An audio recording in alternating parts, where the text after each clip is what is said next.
Hey everyone, in this video we're going to talk about faith and the religious beliefs of the Church of Scientology. Almost immediately, if any Scientologist were to bother to watch this video, they would feel challenged by what I just said, because Scientologists don't really think about their beliefs as beliefs in the same way that an astrophysicist doesn't think about the orbit of the planets around the sun as a belief, but instead treats such ideas as scientific fact. Where the astrophysicist can actually use astrophysics to predict the exact speed, location, and distance to any of the planets in our solar system, Scientologists are not as able to so easily predict the things their religion tells them about. And that is actually one of the big differences between belief and fact. I'll soon be doing a video series breakdown of the various tenets and practices of Scientology. But before we get to that series, there are some even more fundamental principles about Scientology which I have to lay out first. I've linked in the description below the first of these videos, covering the timeline and development of Dianetics and Scientology.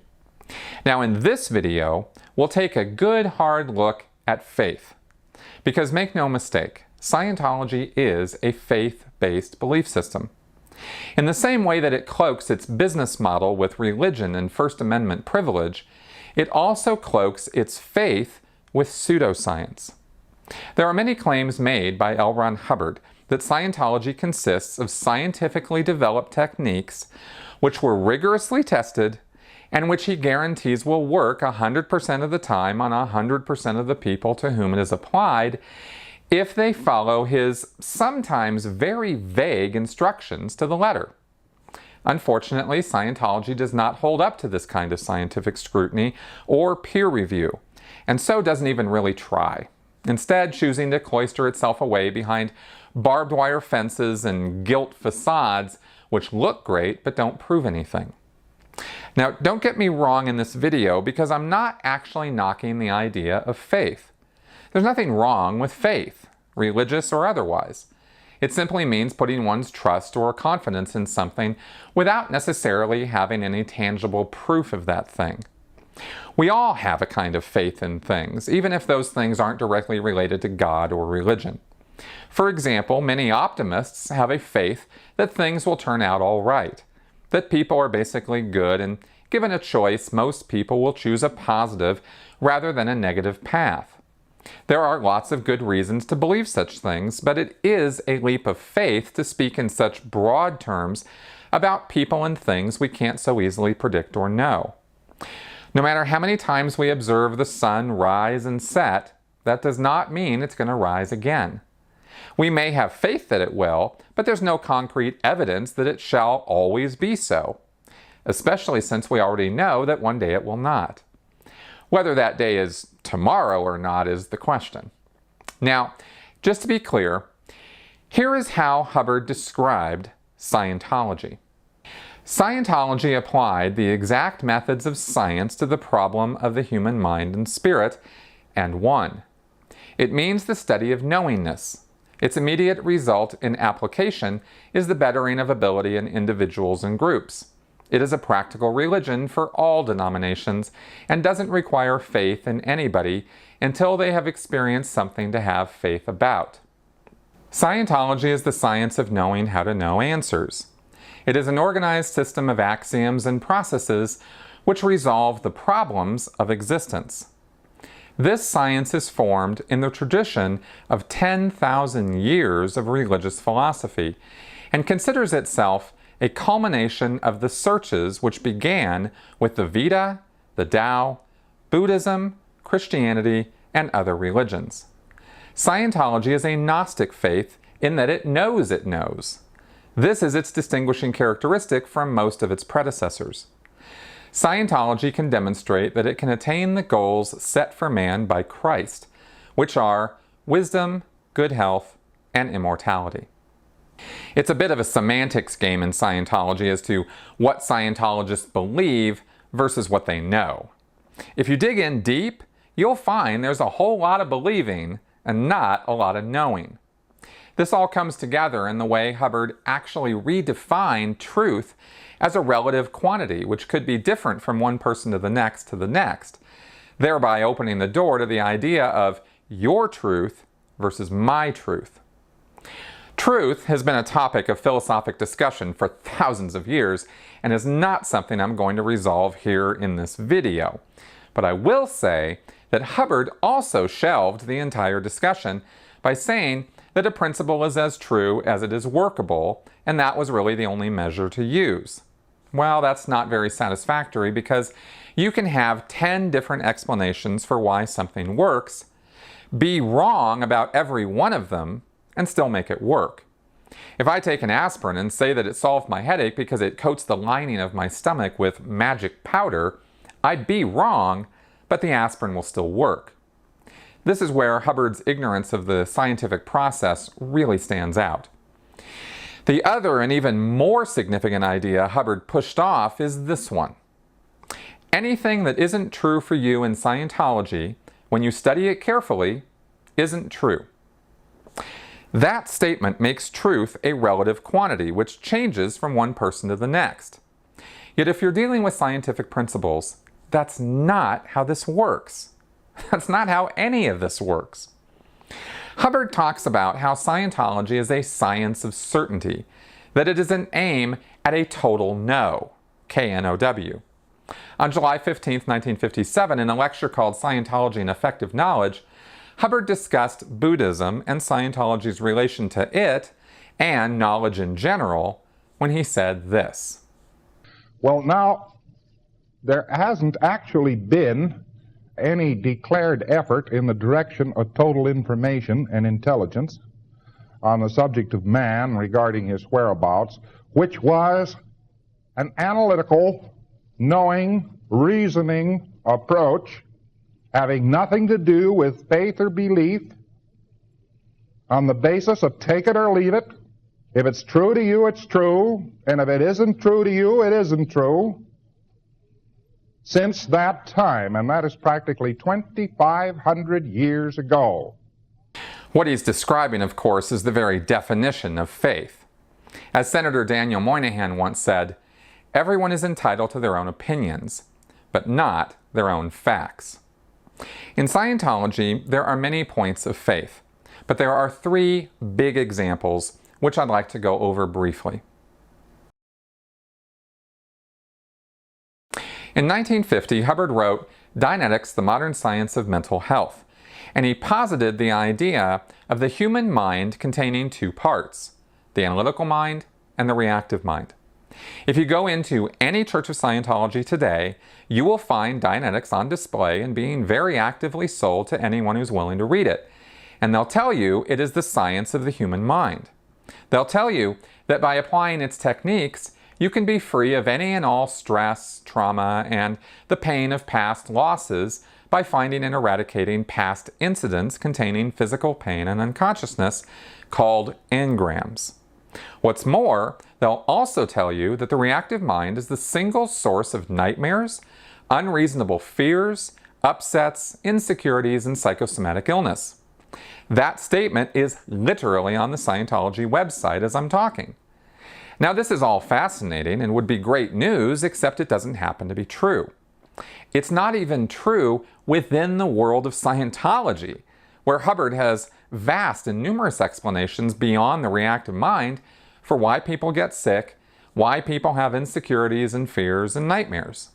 Just to name a few, there are anxieties from present-time problems, worries from missed withholds, and nightmares from evil intentions. None of these things are contained in the reactive mind or really have anything to do with it. Throughout 1950 and 1951, Hubbard was personally inundated with people who couldn't make Dianetics do what he claimed it would do. And Hubbard's answer was not to simply refer them back to the ultimately workable procedures he sort of vaguely described in his book, but instead to do further research and charge for classes and lectures which would give new and improved Dianetics techniques. There's certainly nothing wrong with doing further research if you're a scientist, But you don't then keep selling people the old techniques and telling them it's the only workable technology. Imagine if you went in to buy a new cell phone and the salesman tried to sell you a telegraph machine. You can't even fall back to the excuse that at least telegraph machines work, since there were plenty of instances where messages broke up or couldn't get through at all on telegraph machines. It's an outdated and outmoded technology for that reason. Dianetics is in the same boat. There is not and never have been any validated, peer-reviewed studies done to back up Hubbard's claims. Anecdotes and testimonials do not constitute evidence in the scientific world. As social psychologist Carol Tavris told author Michael Shermer, every therapy produces enthusiastic testimonials because of the justification of effort effect. Anyone who invests time and money and effort in a therapy will say it helped. Scientology might have helped Isaac Hayes, just as psychoanalysis and bungee jumping might have helped others, but that doesn't mean the intervention was the reason. To know if there is anything special about Scientology, you need to do controlled studies, randomly assigning people to Scientology or a control group or a different therapy for the same problem.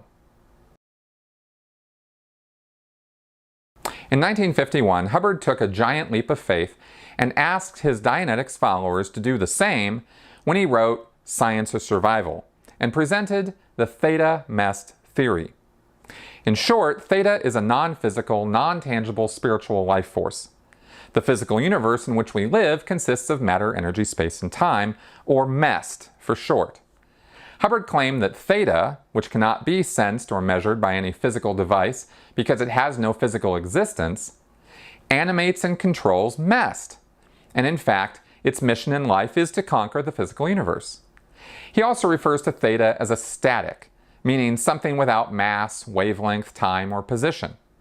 He said a static is something which has no motion. The word is from Latin, sto, meaning stand. No part of MEST can be static, but Theta is static. Theta has no motion. Even when the MEST it controls is moving in space and time, Theta is not moving, since Theta is not in space or time. Now, of course, the first and really only question here is, how could Hubbard know this? How could he ever have sensed, measured, or in any way interacted with something that he says exists and is real, yet cannot be seen, heard, touched, or tasted? He might as well have said that there are blue smurfs from outer space who define who we are and control us. In fact, it would have been better if he had done this, because if we did enough searching, we could eventually lay our hands on those blue smurfs and have a chat with them. No matter how many psychometers or EEGs or biofeedback loops we stick in someone, we are never going to be able to measure their theta. Shortly after making these claims in Science or Survival, Hubbard then took the next step and said that each individual person on planet Earth is not their human body, but instead is an independent unit of theta, which he called a thetan. That is the Scientology word for a spiritual being. He said that thetans have been around for trillions upon trillions of years, and that they cannot be killed and have amazing powers and abilities which can be rehabilitated through the practices of Scientology.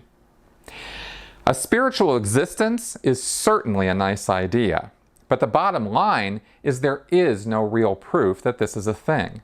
It's an article of faith, and one that most people gladly take. I have no argument with it personally and hope that it's actually true myself.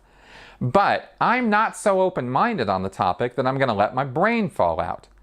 There is nothing scientific or evidentiary about the existence of a soul or thetan.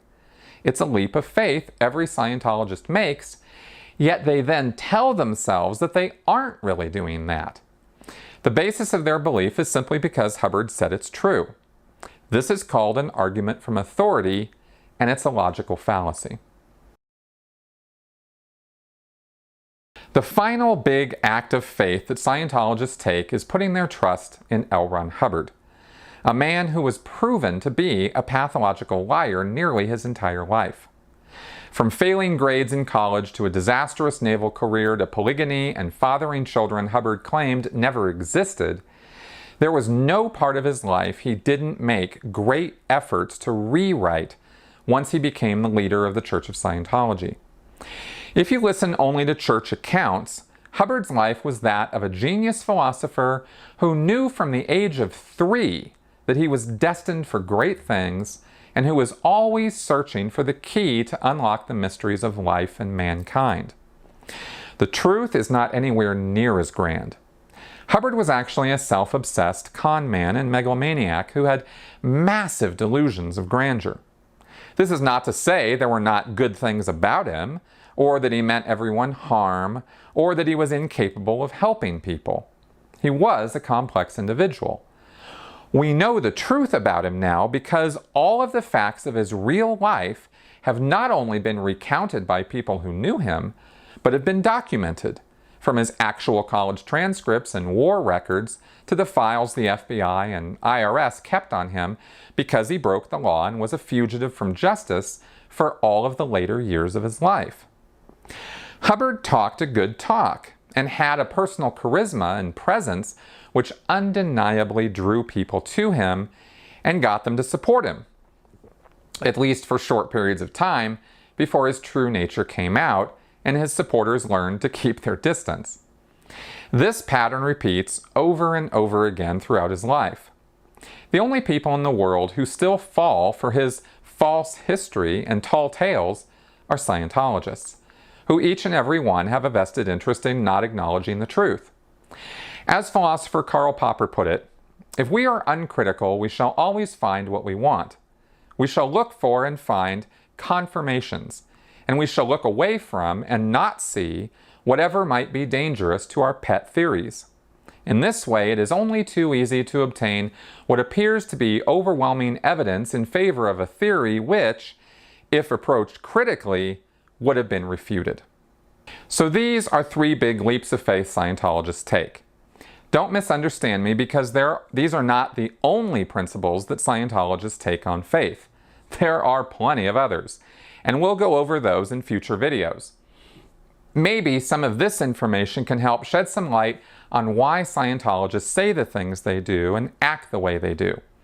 And if nothing else, hopefully this serves to show how Scientology really is just another nonsensical belief system which cons people out of their money and time and can even cost them their jobs, their families, and their life.